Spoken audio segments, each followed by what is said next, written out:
January 17, 1964, 11:42 p.m. Smalls, Paradise, 7th Avenue, 3 snub nose, 30 aides against one country boy's fists. The math didn't add up. Frank Lucas, a 24-year-old bouncer making $40 a week, stood with his back against the mahogany bar. Sweat pricked his hairline. The air tasted of stale cigarette smoke and imminent violence.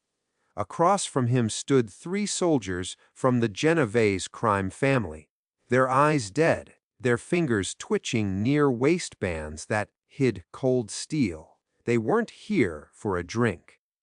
They were here to send a message written in blood. The club, usually a symphony of laughter and clinking glass, had fallen into a terrified silence. A single wrong breath would turn the polished dance floor into a slaughterhouse. Frank swallowed hard, his muscles coiling like steel springs. He calculated the distance. 6 feet. Too far to strike before the first trigger pull. He was a dead man standing. He just didn't know enough to fall down yet. The lead enforcer, a man with a scar splitting his left eyebrow, stepped forward. A smirk cut across his face. He raised his hand, not to punch but to snap his fingers, the signal to end a life. And then the front door opened. 3 months earlier. Ellsworth, Bumpy, Johnson was a ghost story that Harlem told its children to keep them in line.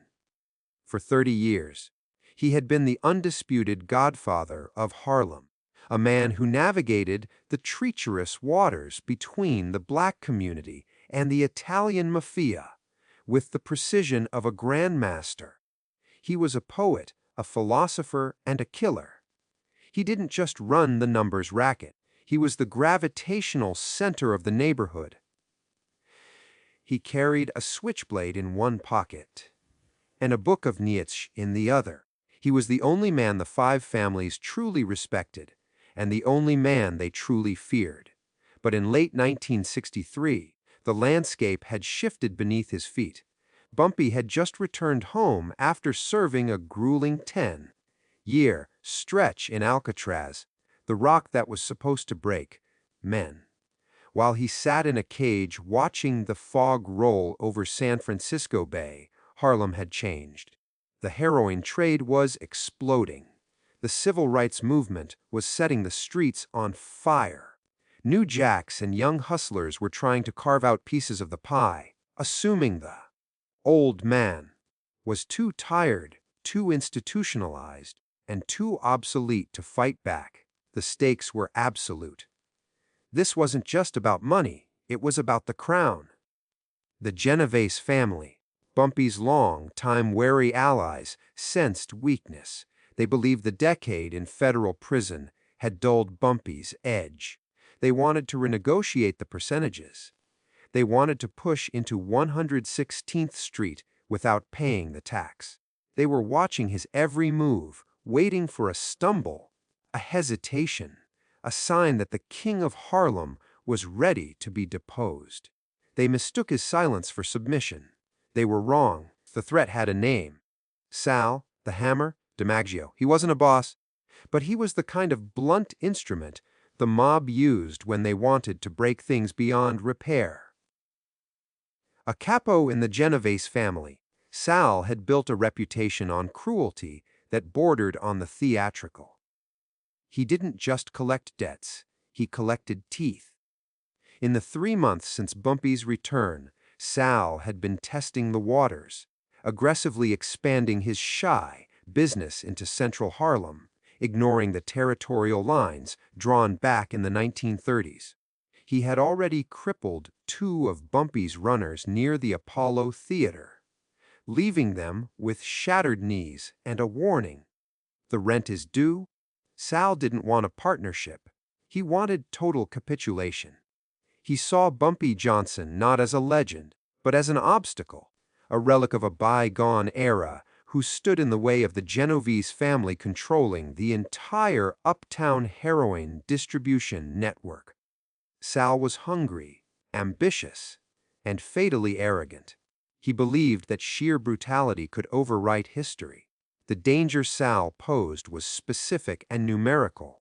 He traveled with a crew of 6 heavy hitters, men who had done work in Brooklyn and the Bronx, far away from the unspoken code of Harlem. They carried police, issued revolvers, and had half the precinct on their payroll.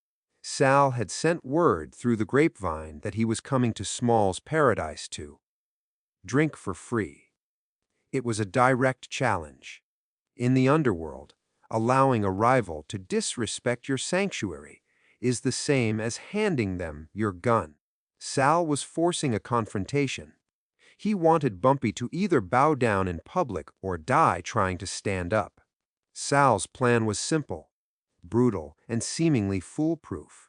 He would enter Small's Paradise, Bumpy's favorite haunt, and create a scene so violent that Bumpy would have to emerge. If Bumpy fought, Sal's men would gun him down and claim self-defense with their bought and paid for cops. If Bumpy did nothing, his reputation would evaporate instantly. It was a checkmate scenario, or so Sal thought, 11:15 p.m. The interior of Small's Paradise was a sensory overload of 1960s cool. The air was thick with the scent of expensive cigars, fried chicken, and heavy perfume. Red velvet banquettes lined the walls, and the crystal chandeliers cast a dim, amber glow over the crowd. A jazz quartet was deep in the pocket of a Coltrane number, the saxophone weeping low and mournful. The clatter of ice in tumblers provided a rhythmic undercurrent to the low hum of conversation. At table 4, a local politician whispered to a showgirl. At the bar, Frank Lucas wiped down the mahogany, his eyes scanning the room, 11:28 p.m. The energy shifted. The heavy oak doors swung open, and the temperature in the room seemed to drop 10 degrees. Sal DiMaggio walked in, flanked by 3 men in dark, ill-fitting suits. They didn't wait to be seated. They shoved past the Mac Tree D, knocking a tray of drinks from a waiter's hand. The crash of glass cut through the jazz like a gunshot. The music faltered, then died. 11:35 p.m. Sal approached the bar. He slammed a heavy hand on the wood. Whiskey. The good stuff. And I ain't paying. Frank Lucas looked at the Italian, then at the bottle. Tab needs a credit card, sir, Frank said, his voice steady, betraying none of the fear churning in his gut. Sal laughed, a wet, ugly sound. You know who I am, boy. Frank didn't blink. I know you're at the wrong bar. 11:40 p.m. The escalation was rapid. Sal reached over the bar, grabbing Frank by the lapels of his cheap suit. Frank reacted on instinct. He twisted Sal's wrist, locking the joint, and shoved the mobster back. Sal stumbled, his pride bruised more than his arm. The room gasped. A black bouncer manhandling a maid man. It was a death sentence, 11:42 p.m. The 3 men behind Sal drew their weapons. The metallic clack of hammers caulking echoed in the silent room. This brings us back to the ledge. Frank Lucas, outnumbered, outgunned, staring into the barrels of imminent death. The patrons froze. A woman in the back booth stifled a scream. The bartender ducked below the counter. Frank stood his ground, chest heaving. 11:43 p.m. Sal straightened his jacket, his face purple with rage. Kill him, he hissed. Do it now. The gunman on the right tightened his finger on the trigger. Time seemed to stretch, elastic and thin.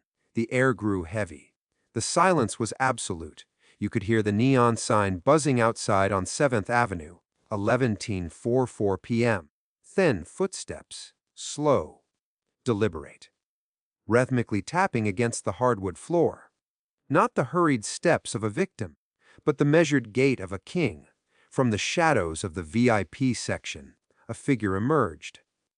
He wore an impeccable gray suit, a fedora tilted precisely to the right, and carried himself with a stillness that was more terrifying than the guns. Bumpy Johnson had entered the chat. What Sal DiMaggio didn't know, what he couldn't possibly have known, was that he wasn't the hunter. He was the bait. Bumpy hadn't been hiding in the back room out of fear. He had been conducting a masterclass in patience. He knew Sal was coming. He knew the Genovese family was testing his fences. And he knew that to regain his throne, he didn't need a war. He needed a moment. 3 days prior, Bumpy had met with the elder statesmen of the Genovese family in a quiet diner in bold daylight. He hadn't asked for permission to exist. He had shown them ledgers. He had shown them that Sal DiMaggio was skimming off the top of their collections, stealing from his own bosses.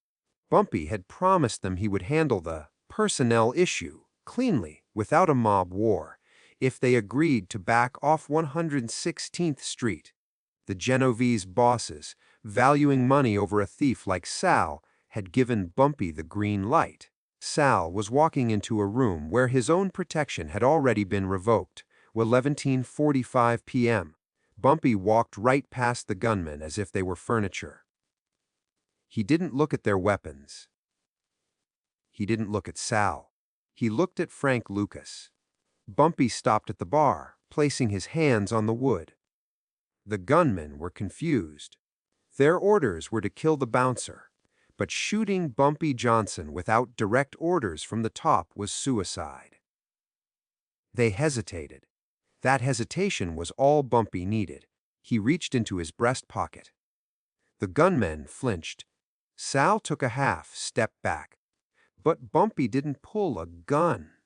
He pulled out a money clip, a thick gold clip holding a stack of bills that would choke a horse. He peeled off 5 $100 bills. $500. In 1964, that was the price of a new car. That was a year's rent. He slapped the bills onto the bar in front of Frank Lucas. "Service is terrible tonight," Bumpy said, his voice low, raspy, and calm. "But you handle the trash well, son." He turned to Sal. He didn't shout. He whispered, "Your bosses know you're here, Sal. They know about the skim. Call the fat man in Brooklyn. Go ahead. Use the phone." He pointed to the payphone in the corner. "If he tells you to shoot, shoot. If he doesn't answer, you better start running." The color drained from Sal's face faster than water from a cracked bucket. The realization hit him like a physical blow. The silence of the room wasn't fear anymore. It was judgment. Sal looked at his men. They lowered their guns, sensing the shift in power. The predator had become the prey. 11:48 p.m. Sal didn't make the call. He knew Bumpy Johnson didn't bluff. With a tremble in his hands that he tried desperately to hide, Sal signaled his men. They holstered their weapons. The retreat was a shuffle of shame. They backed out of the club, eyes on the floor, stripped of their arrogance, leaving only the smell of their fear behind. As the door swung shut, the tension in the room snapped. A collective exhale rushed through Small's paradise. The bartender stood up. The band hesitated, then launched into a fast-paced bebop number, trying to scrub the air clean with music. Frank Lucas stood motionless, staring at the $500 on the bar. He looked up at the older man. Bumpy Johnson lit a cigarette, the flame illuminating his scarred, wary face. He took a drag and looked Frank in the eye. "You didn't flinch," Bumpy said. "Get your coat. You're driving me?" That night, the hierarchy of the underworld shifted. The Genovese family pulled back their encroachment, respecting the old man's play. Sal DiMaggio disappeared 2 weeks later, found in the trunk of a book in Jersey, not by Bumpy's hand, but by his own people. Bumpy Johnson had reclaimed Harlem without firing a single shot. This moment wasn't just a confrontation, it was a coronation. It marked the beginning of the most notorious mentorship in crime history. Frank Lucas, The country boy bouncer became the student. Bumpy Johnson, the professor of the streets, became the teacher.